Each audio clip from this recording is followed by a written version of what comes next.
Hello everyone, Zain with you, and today I will show you how to delete cache files on Windows 11. Now you need to know that this method will work on both Windows, Windows 10 or Windows 11 or any other Windows. But you should follow my steps carefully and accurately. Okay, first thing that you should do is to simply click on the Windows button plus or you can simply go to the search icon, then type here run. After you type run, it will open this window right here.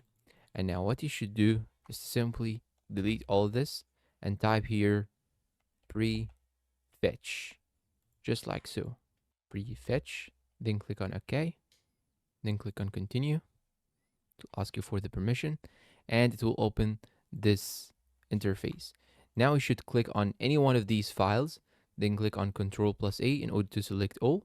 So again, select any one of these files, Ctrl plus A, then Shift delete, okay, Shift delete in order to delete them permanently, then click on yes.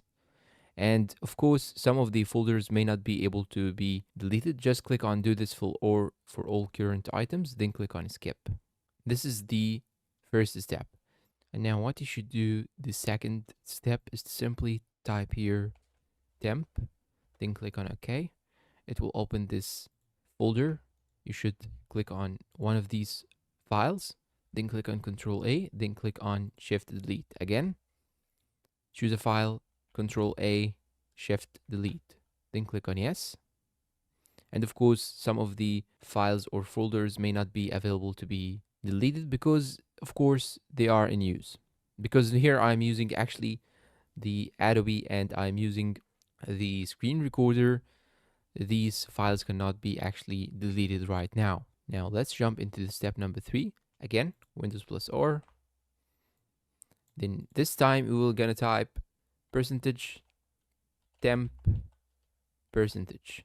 Then click on OK, and it will open these files. Now there are many files, so I'm gonna click on any one of them, then click on Ctrl A, and I'm gonna check how many megabytes are these files. They are 229 megabytes, so I'm gonna delete them all.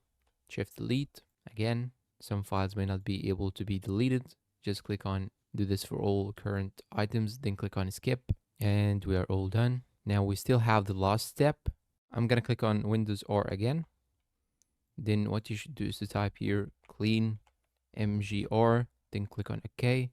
Then by default tool, choose the C. I'm gonna click on OK. Then what you should do is to click on these options. Just click on all these options, then click on OK or clean up system files, and you're all done. And that's all for this video. As I mentioned, it works on both Windows 10 and Windows 11. And that's all for this video. If you find it helpful, please consider like, subscribe to the channel, leave us a good comment, and share this video to your friends. Thanks for watching, and goodbye.